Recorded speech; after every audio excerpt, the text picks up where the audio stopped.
these two siblings were visiting their younger sister's best friend's house to pay a visit. They heard that Izumi's house was located in a town called Tombstone Town. Since they had never been there, they were curious to see what it was like. While they were examining a map to check the route, they accidentally bumped into a girl. The collision resulted in her death on the spot. To cover up the accident, Tsuyoshi put the girl's body in the trunk and drove ahead to find a place to dispose of it. As they were driving, they encountered a tombstone blocking the road. They were puzzled as to why a tombstone would be in the middle of the road. Both were preoccupied and decided to maneuver around it and continue driving forward. Soon after, they noticed many more tombstones. Unable to proceed, they stopped and asked locals for help. The town residents explained that in their town, whenever someone dies, a tombstone is erected at the spot where they passed away. Initially, there were few tombstones on the roads, but due to increasing traffic accidents, the tombstones had become dense along the way. Later, they coincidentally met Izumi and followed her home without having had time to deal with the body in the trunk. At Izumi's house, they asked her about the tombstones in the town. Initially frightened, Izumi had gradually grown accustomed to the situation. Inside her house, there was another tombstone, marking the grave of the previous owner. Despite her fear, Izumi had to accept this as a tradition in the town. Seeing their intense curiosity, Izumi took them to a nearby hospital. They witnessed doctors moving a dying person out of the hospital. This was a customary practice for those near death. Hospitals cannot have tombstones, hence they do this. There were countless different tombstones there. On their way back, they saw a dead cat. Tsuyoshi was about to move it, but Izumi stopped him, saying that doing so would prevent the cat from resting peacefully, and soon a tombstone would grow there. When all three returned home, Izumi's mother asked if she had seen her younger sister. Izumi's younger sister had been missing since early morning and hadn't returned yet. Worried for her safety, Izumi's family called upon the townspeople to join in the search. At that moment, Keiru remembered the appearance of Izumi's sister and realized it was her they had accidentally collided with. To avoid suspicion, both siblings joined the search party. They ran towards the old well in town but couldn't find Izumi's sister anywhere. The function of this well was to eliminate those who didn't pass away peacefully. The next day at the hospital, they saw the old man from the day before in the process of turning into a tombstone. Thinking about the body in the trunk made them even more confused. To avoid being discovered, that night they drove to the old well to dispose of the body there. When they opened the trunk, Tsuyoshi was shocked to find the body had transformed into a strange form emitting a strong putrid odor. This was the result of an unpeaceful death. They quickly moved the body into the well, oblivious to Izumi's sister's bracelet that had fallen out. Exhausted, Tsuyoshi sat down and noticed his hand was injured. Suddenly, a monster crawled out from the well. The terrifying sight made Tsuyoshi struggle to breathe. When he opened his eyes again, he realized it was all just a dream. After handling the body, they hurriedly drove back home. The next day, Izumi found her sister's bracelet near the old well. Realizing her sister had passed away, she tearfully recounted the story to her parents. Overwhelmed with grief, the family tragically decided to take their own lives. 3 tombstones appeared in the house along with a suicide note from the entire family. Tsuyoshi and Keiru tried to escape home but couldn't avoid punishment. The wound on Tsuyoshi's hand began to turn into stone, and soon his whole body transformed. Stones spread across his body, turning Tsuyoshi into a monster in an instant. Keiru, meanwhile, could only sit and cry beside him. In 1996, archaeologists discovered a strange tomb. The entire tomb was constructed in a tiered manner. There was a human head in the innermost layer, which belonged to the owner of the tomb. One of the archaeologists suggested that this might have been the burial ritual of an ancient tribe. Each year, they would add a new layer of clay to the tomb, and gradually it grew to such a large size. The weather had been very good until suddenly it started raining heavily. While everyone was seeking shelter from the rain, one of the archaeologists secretly took the skull from the tomb and kept it for himself. 20 years later, the archaeologist's family was driving to his grave to pay their respects. Unexpectedly, a truck suddenly swerved off the road. Narumi, trying to avoid the truck, sharply turned the steering wheel, causing their car to crash off the road and into a signpost. Everyone in the car passed out, and when Narumi came to, she turned around to witness a horrifying scene. Her younger sister, Raimi, had half of her face cut off by the signpost. Narumi and her mother quickly took Raimi to the hospital. Fortunately, Raimi's life was not in danger. When the two followed the doctor to Raimi's bed, they were stunned to see that the skin on Raimi's face had already regenerated. The doctor explained that Raimi's body structure was completely unlike that of an ordinary person. Her entire body was made of skin tissue, with 20 layers of skin corresponding to ages 1 through 20. Each year, her body would develop an additional layer of skin tissue. She had no internal organs, only skin within her body. This revelation shocked them greatly. The doctor wanted to conduct tests to monitor Raimi's condition, but her mother refused and wanted to take her daughter home. After that, the mother and daughter went outside to talk. Narumi believed their family was cursed. 20 years ago, her father had brought a skull home. Since then, his mental state had deteriorated, and he passed away 9 years later. A year after he excavated the strange tomb, Raimi was born. Narumi was convinced that her sister was cursed by the ancient tomb. She herself was also affected. Narumi opened her mouth to show her mother, revealing that her body was made up of many layers of teeth. The whole family returned home that day, and when the mother asked Raimi how she felt, she said she was fine.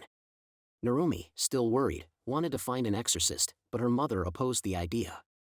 Due to their family's long tradition of being scientists, Narumi's mother did not believe in the supernatural.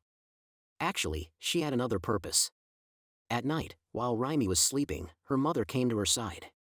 She kept calling for Raimi at the age of 2. Since each layer of skin inside Raimi represented an age, her mother believed that the 2-year-old Raimi still existed within her.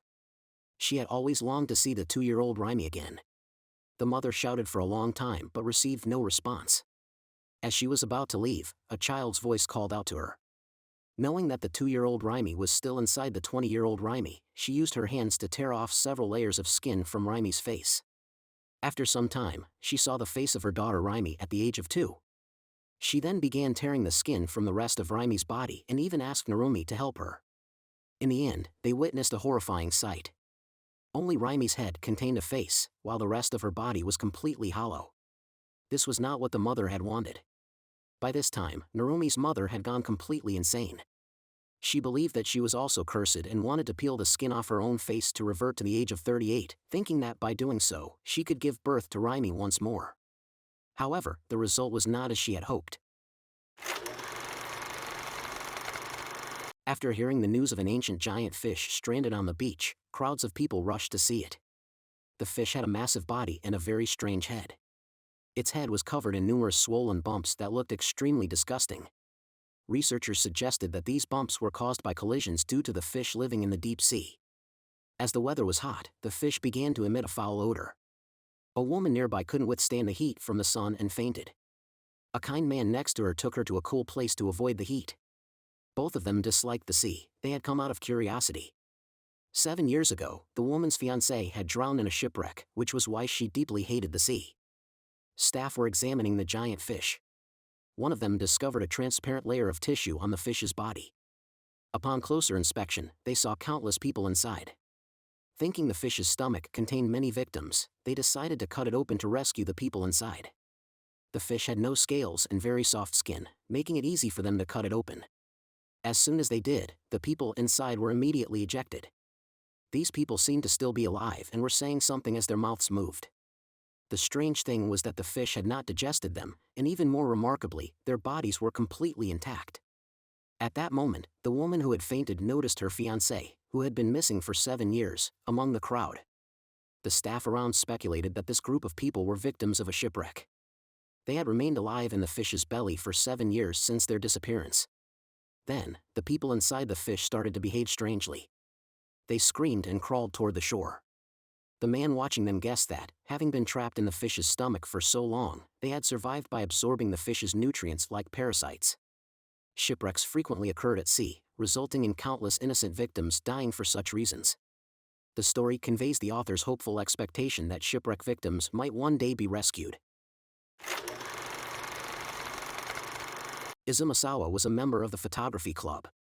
She often took pictures for the club and private photos of others. Some students paid her to photograph people they liked, and she earned a lot of money from this. However, her actions were exposed by a member of the disciplinary committee. Tomi declared that this behavior violated school discipline, and Izumisawa needed to be punished. She ordered 2 other committee members to confiscate all the photos Izumisawa had secretly taken. Unable to resist, Izumisawa harbored resentment in her heart. She did not give up and continued to take secret photos of others. The next day, she received a request from a boy she had liked for a long time. He asked her to take some pictures of Tomi. Although Izumisawa was reluctant, she couldn't refuse the person she liked. After school, she went behind the building and secretly took a few photos of Tomi. When she developed the photos at home, she discovered that Tomi appeared with two heads in the pictures. To get revenge on Tomi, Izumisawa threw all the photos of Tomi into the schoolyard the next day. Everyone in the school was surprised when they saw them. This made Tomi furious. She immediately ordered two of her classmates to kill Izumisawa. Infatuated with Tomi's beauty, they would do anything she asked. They found Izumisawa in the photography club and went after her, but fortunately, the boy she liked saved her in time. However, as they were leaving, the boy picked up a red string and strangled her. During the struggle, Izumisawa quickly grabbed a bottle of photo-developing solution and threw it at him. After that, she ran home and vowed never to return to school. A few days later, she looked out the window and saw the two boys who were with Tomi standing in front of her house. As she looked out, Tomi suddenly appeared there. She brought snacks to visit Izumisawa and denied having any intention of killing her. Seeing the many photos in Izumisawa's room, Tomi mentioned that her grandfather was a friend of Picasso and invited her to come over. Izumisawa immediately refused, not believing Tomi and thinking she was a pathological liar. This comment caused Tomi's expression to change. Hearing Tomi scream, the two boys downstairs rushed into Izumisawa's house. They witnessed a horrifying scene. Another face was growing on Tomi's head. She urgently asked the two boys to cut it off for her. They quickly obeyed, grabbing knives and cutting it off Tomi. After numerous slashes, they finally managed to separate it from her. When everyone looked again, they saw that Tomi's head had also been severed from her body. At that moment, Tomi's head suddenly spoke, instructing the two boys to burn it. They immediately took Tomi's head away and tied up Izumisawa. Then, the headless body of Tomi at Izumisawa's house suddenly stood up, looking grotesque. It grew a new head and, laughing, ran out of Izumisawa's house. After calming down, Izumisawa thought everything that had happened was just a dream. However, all her photos had been destroyed by Tomi's blood.